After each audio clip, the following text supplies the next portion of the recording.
I am Daniel Lucas, and welcome to Book 101 Review. Book 101 is all about the books that I read for the last 40 years. And today I have my special guest. She is the author of the book. It's simple. A holistic approach to self-confidence. No other than Miss Alexandra Docheva. Welcome to Book 101, Miss Alexandra, and can you please introduce more about yourself? Hi, Daniel. Thank you so much for having me. Yes, my name is Alexandra Docheva. I wrote this book in 2021 because I struggled with lack of confidence for more than 2 decades. Okay, because I was first a musician for 26 years and I wasn't as accomplished as I wanted to be, even though I earned a bachelor's, master's, and doctoral degree in classical violin. The master's and doctoral here in the United States. I'm originally from Bulgaria, and in 2008, I put myself through nursing school after I defended my doctoral monograph in classical violin.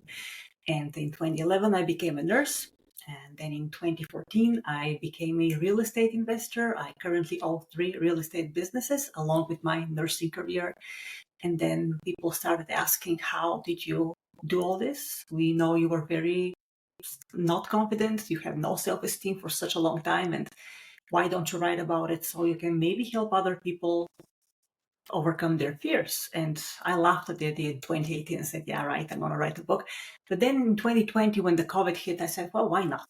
Why not? I had the idea of the system I was using for the last 10, 12 years, and I wanted to introduce it to people because there were lots of questions of how I was doing things. And then the book came along, and then the coaching business. So Miss Alexandra, thank you so much for sharing your knowledge to the world. I hope people will empowered with this book. So, what does a holistic approach to self confidence mean? it means that you approach the five most important aspects of your life. Of course, many people have different understanding about life aspects. I try to keep it as simple as possible because I asked myself in 2020, okay, so everybody's asking these questions. What would be the book I would love to have been able to read when I was starting on the nursing path, when I hit my early midlife crisis at age 32 in 2008? And I realized that I really had been very obsessed with my health, career, finances, which is wealth building, then the relationship aspect and the spiritual aspect. So these are the five aspects. And I integrated that whole system holistically because you integrate your entire life with all these five essential pillars. And it's the same exact system I use throughout for all of them to keep them at optimal level at any point in time. So I constantly work on improving each one of them and be in control of my life without depending on too many people to tell me what to do and how to do it.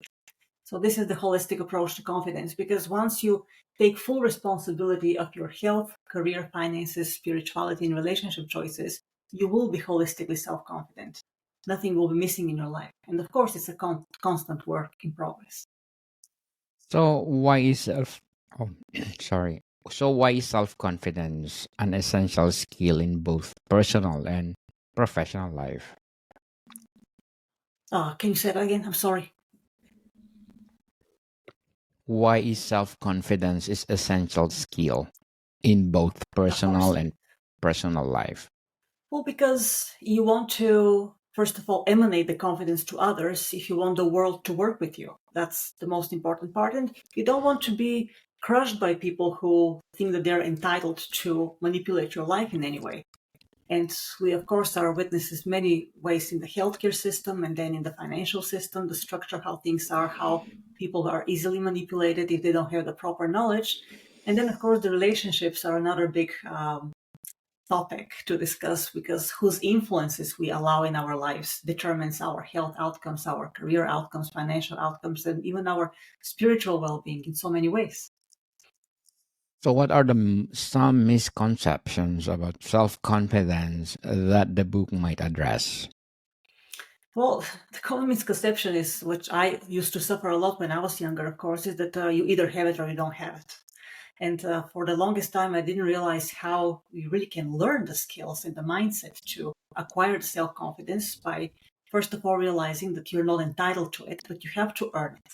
If you're not, because some people are bolder than others when they're kids, right? And but if you're socially awkward like I was for so many years growing up, then you have to elaborate on your mindset and learn how to become self-confident by not avoiding problems like I used to for the longest time. Again, you address your problems in your life and you solve them one by one, and then you create the goals that create additional problems. And the more problems you solve, meaning the fewer problems you run away from and take responsibility over, the more your confidence grows. And there is no substitute for solving your own problems with or without others' help. But first of all, you have to recognize where your challenges are in life, and you need to, attack them head first. Definitely. Very well said, Miss Alexandra. Very well said. So, how can simplifying the process of building self confidence make it more accessible? Well, it's really not, I mean, it really is simple. The system is simple, but achieving it, it's not necessarily simple because you know how, even in acting or anything, to be an actor who looks completely natural on stage, it looks very simple, but it's the hardest thing to do. So once you understand the basics of the system and you apply it without compromise, with self discipline, with integrity in all of your five aspects of your life, then it becomes very clear how much you can achieve. But the discipline is the challenge. So while the system is simple, I tell people the system is not hard, but applying it to your life because of all the temptations that we have from all directions and the overwhelm with information and the rapid development of technology that makes us always feel that we are, taking one step back or two steps forward. It can be frustrating, but once you get the gist of the system, you basically clear the things that you don't need in your life. Once you determine what your goals are and you find out what's stopping you, and you really need to get rid of these things in your health, in your career, in your finances, in your relationships, and in your spiritual, your mental process, and then you have cleared room in all these areas to achieve the things that you want, to put them in the place of what you had clear that you didn't need in your life. And it's a tedious process. It's not a quick thing. It's not an overnight process at all. It took me 10 to 15 years to achieve that, but relentless work from day one. And it's very rewarding. Now, again, many people give up during the process, and that's what the book is for, because it's all based on experience. And I wanted to show people how the struggles are struggles, but everything can be overcome if you really put your mind into it. And it's just a very rewarding end result with continuous, endeavor for more and more perfection and excellence in your life without compromise. Definitely. So, what strategies can help someone recognize and challenge their inner critic? Well, the inner critic, first of all, you need to know what exactly you're criticizing. Because, see, my challenge when I was a teenager, Daniel, was that I really was not addressing the main problems I had as a performer, as a violinist for so many years. I didn't tackle the real problems I had in my focus, in my practice of the violin, and then I developed this tremendous stage fright. And I attributed it to other reasons that were not the real reason, but that realization came later. I mean, I knew I was not addressing the main problem, but I eventually believed that the things I was thinking were the problem, were the actual problems. And you fall in that hole very quickly when you invent your own problems that are not the real issue that you have to be addressing. It's a self-delusional process. And when you are honest with what your actual problems are, you don't avoid the main issues because they're the most unpleasant things. If it's something that you really don't feel like doing or resolving, that is your main problem. So this is the basis of your understanding of yourself and where your self-criticism is coming from. Is it sincere? Is it genuine? Or is it just because you want to mask something that really needs work? That was for me the main challenge. Definitely. Actual problem. So, what role does setting realistic goals play in boosting self confidence? Because if you're able to set goals that you will challenge yourself enough to feel like you accomplished something with the challenge, but it's not too hard that you get discouraged, especially at the beginning of the process, because you've beaten yourself down so many years. If you're lacking confidence, or if you're like a bad crossroads in life, or a midlife crisis that you have lost direction in life for whatever reason, or motivation, you said the realistic goals have to be within your ability, but a little bit beyond. Okay, so that you can, I think I would do that, but now I do that. Then you set a little bit more ambitious goals, slightly more ambitious and more ambitious. Okay, so this is the realistic. You still have to challenge yourself, though. It cannot be within your comfort zone, because you will never grow. Go outside your comfort zone, people, so that you will grow and you know who you are. So, how does adopting a growth mindset impact self confidence? Because you start you understand yourself better when you solve a problem after problem with harder and harder goals and more ambitious goals. You learn a lot about yourself mostly, and what your true character traits are, and what is impeding your progress because of your mindset. When you have goals that are slightly more challenging than your current abilities, you can see how your mind is revolting against the challenge and against failure, and you address your fear of failure much more objectively and honestly. And again, it's a lengthy process. It takes a couple of years to understand that, yes, you are the problem. It's your mindset that's the problem, and the fear of failure. And when you stop fearing your mistakes and actually decide to learn from them, and of course, then it's also the apprehension of all others' opinions. What would other people? You have to also put this aside. You stop caring about others' opinions so much. Stop being afraid of failing, because failing is learning. In the academic mindset, which I was, of course, a product of for so many years with college and my master's, doctoral degrees, and all that, academics, they frown upon mistakes. And unless you're a surgeon performing cardiac surgery, or a pilot flying 400 people across the ocean, it's okay to make mistakes.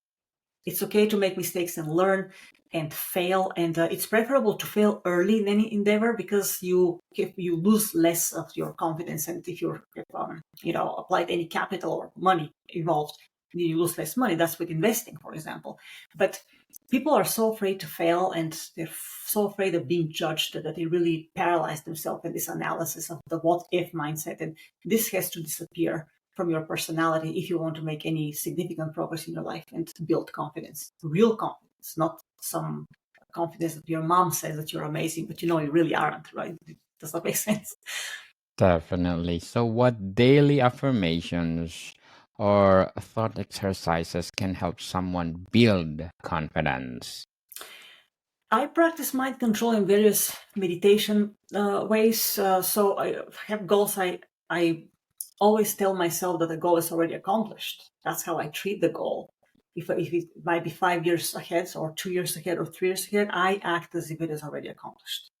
And that was something that also took me quite some time, because I never could believe, for one thing, that I would accomplish any more ambitious goal than my comfort zone, let alone like something 5 years ahead, 10 years ahead, because it's hard when you're not confident to invent goals 5 or 10 years from now that are realistic, because you have no clue what you're able to accomplish.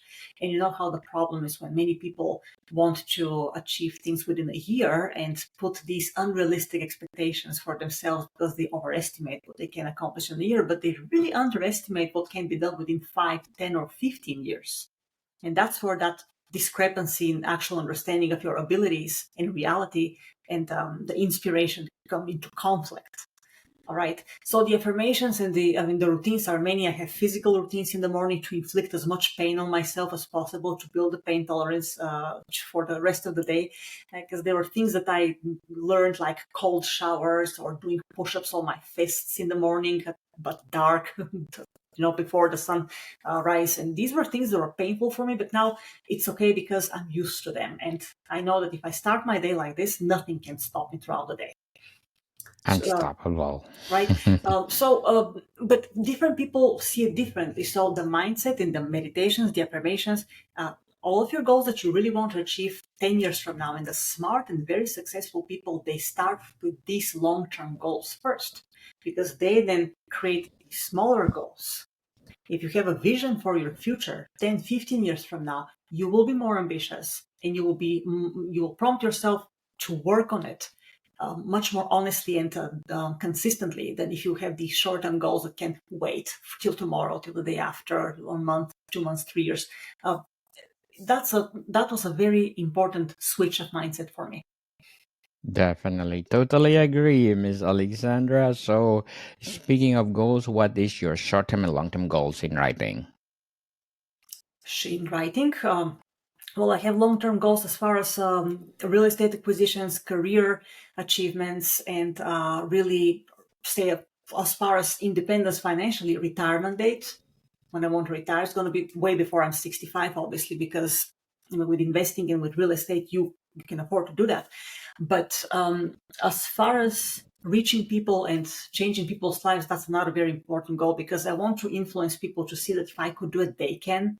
And that's what I always tell my patients when it comes to dieting and exercising, because I deal with very sick people every day. I work as a nurse.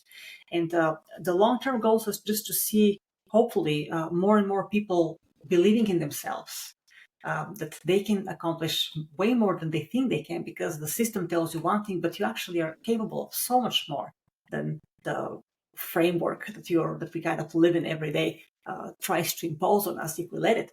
So this is my long-term thing, to see more people trust in their own abilities, because we are incredibly capable creatures in so many ways and areas.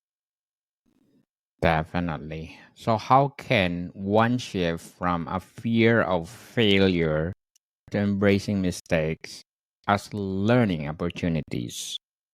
Yeah.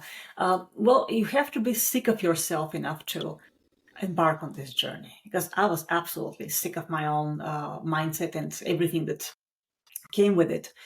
And I got very tired of it. And then you have to explore your fears and make them your friends, because the fear and anxiety, I don't know how it is where you live, but here in the US, uh, anxiety is a major problem. People are on all sorts of medications because they treat anxiety as some kind of a horrible enemy and let it overwhelm their lives. Whereas anxiety can be actually a friend. You can see, okay, why am I anxious? What have I not done right? What have I not doing enough? And what is it telling me? I'm not enough with something. It's not the outside system, it's really me.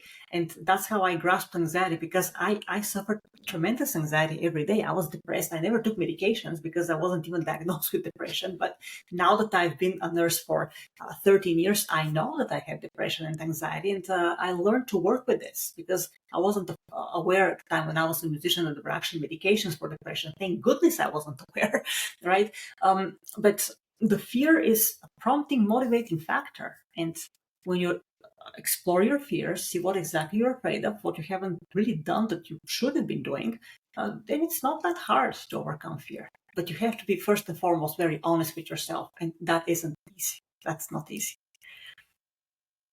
Definitely. So, how does physical health influence self confidence?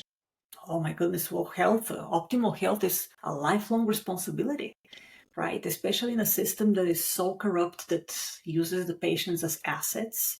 You have to be very aware and knowledgeable what is going on, and research resources for health. So nutrition responsibility, exercise responsibility, detox responsibility. These are things that you have to integrate in your lifestyle to be confident with your health. Because see, the other thing, Daniel, is if you start a business, if you start a demanding career that's ambitious and requires a lot of hours of work, you have to be optimally healthy to be able to endure through your learning period of 5 or 10 years, because before you become a really natural professional. And with business, I'll give you the simple example with the real estate, because if you're somebody who starts from zero, like I did 15 years ago, I didn't have much money to pay contractors to fix my property. So I had to paint properties and fix things for 12 hours a day before I could convert an apartment to rent it to tenants. So to have that endurance, you have to be a very healthy person. You can't just wing it. And that's how confidence happens. Okay, so I'm very healthy. I can do this and this and this in my business. And it's just a chain of reactions in your life that everything becomes so connected and intertwined that it works together and clicks perfect, perfect synchrony that way. Totally agree, Miss Alexandra. So, how can mindfulness or meditation help in developing self confidence? So now you're getting into spiritual area, spiritual aspect of life. So I treat this in three different ways. So meditation is the clearing of the mind because you want to get rid of the petty, nasty thoughts that try to, crawl into your brain and distract you from your real aspirations and what's essential during the day. So I meditate to clear my mind, but I also use active meditation, dynamic meditation to ascertain my goals and the affirmations like we discussed earlier. The other part of mindfulness is inspiration. So that is the nutrition for the mind. Who do you choose as influence? How often do you read their books or listen to their videos or conversations, interviews with these people who have overcome adversity on so many levels? And there are extraordinarily successful people nowadays that have been through many more ordeals than I have, or many other people. So we always think that our problems are the worst, but actually, once we hear people that are significantly have been through so much more than we have been through, that's the inspiration part for me. I always listen to inspirational interviews or read the books of very successful people. And the third aspect, just as important for the mindfulness, is the fitness for the mind, which is the lifelong learning. So you always have to challenge your mind with things that it doesn't initially understand. So you don't shy away from concepts or ideas or terminology or vocabulary that you don't understand. You challenge your mind to understand it and delve into it because we want to develop more neurons to stay current with the changing times and not get old so fast. So lifelong learning, that is a must in mindfulness. Yes, learn something every day, people. And Miss Alexandra, what will be your advice for those people out there having a low esteem? Change that. You just get yourself in shape by seeing what is missing in your life and what you really want to accomplish aside from other people's influences, because we all have dreams. We all have something that excites us so much just by thinking about it. What is your thing? Maybe several things. And how can you integrate your current experience into something new that you might want to do that really gives you joy to do and build confidence in your abilities to accomplish it? But again, you have to sit with yourself. I mean, chapter one of the book, I have this whole series of exercises of how you sit, by yourself and figure out what's missing in the life. What is the problem? What are your fears? I have exercise for confidence throughout the book, but chapter 1 and chapter 14 are mostly the ones that include the exercises. But then throughout the book, it's talking about strategies, how to address certain mindset issues that you have to do. But start reading books. That's how I started, actually. I started reading books by people who used to have tons of problems and then became extremely successful. I said, okay, so they could do it. Why can't I? So I started reading, okay? And that helped because books are relatively inexpensive ways to start seeing how things work before you hire a mentor or a coach to address your problems, or a counselor, whatever you need, right? You try to always help yourself first. But the problem with many people is they listen to their friends and their parents and their loved ones and all that. It's not always the best advice, well intentioned as it is, because most people. They don't know everything about the things that you might aspire to, and then you can limit yourself in a very narrow zone based on their understanding, knowledge, and expectations. And again, you can accomplish way more than you think you can. Just understand that there are many people before you that were struggling. Embrace their struggles, learn about that, and see that you're no less capable than these people. So as long as you understand that, you will be much more willing to reverse your mindset with the poor self-esteem mindset. It's completely Very well doable. said. Yeah. Very well said, Miss Alexandria. And people read, read, read. That's why Elon Musk become billionaire because he's always read, Oh my read, God. read any kind of What a books. brain. What a brain this man What has. a brain. Yeah. And speaking of books, you need to listen or read the books of Mr. Elon Musk by Walter Isaacson. To sum up our discussion, Miss Alexandra, what are some practical ways to manage the stress that negatively affects confidence? To monitor stress or to manage stress? To manage stress. Oh, physical exercise. I was a martial artist for 12 years, and that was a tremendous help for my confidence. Because Yes. my teachers were national champions in karate, and man, they they were old school, and they really taught us how to. The pain was a very good teacher. It was nothing was held back. So that type of physical exercise, if you want to hit the gym, you have to hit the gym, but you have to be very serious about it. Very, very serious about your physical exercise, because that is a great stress reliever. I have described in chapter 60 all the benefits of physical exercise, because I looked through all the body systems medically, and what it does to you and how it affects your health and mental and physical and emotional health. It's an amazing, amazing thing if you stick with it. Okay, so you don't just do exercise once a month. It has to be part of your routine. That's a great way to manage stress.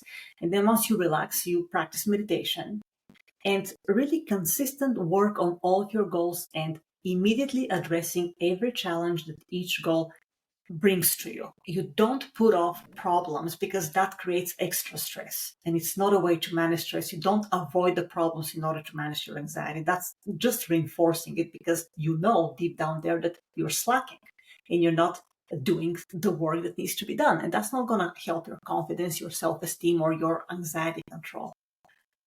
And of course, discipline people. If you Discipline. Yes, number one, people, discipline. Practice your discipline. So, Miss Alexandria, thank you so much for sharing your empowering books and having a great confidence in all aspects of our life. So, can you please invite our listeners to support this book? Yes, they can find the book on my website, holisticselfconfidence.com. Unfortunately, the paperback is only available in the US because of the high shipping costs. But the ebook is available on the worldwide on my website, holisticselfconfidence.com, or Amazon, or Barnes& and Noble, or Apple Books, or Smashwords. Same price for the ebook everywhere. Yes, people, let's support Miss Alexandria, because if we support her, more self-confident books to come.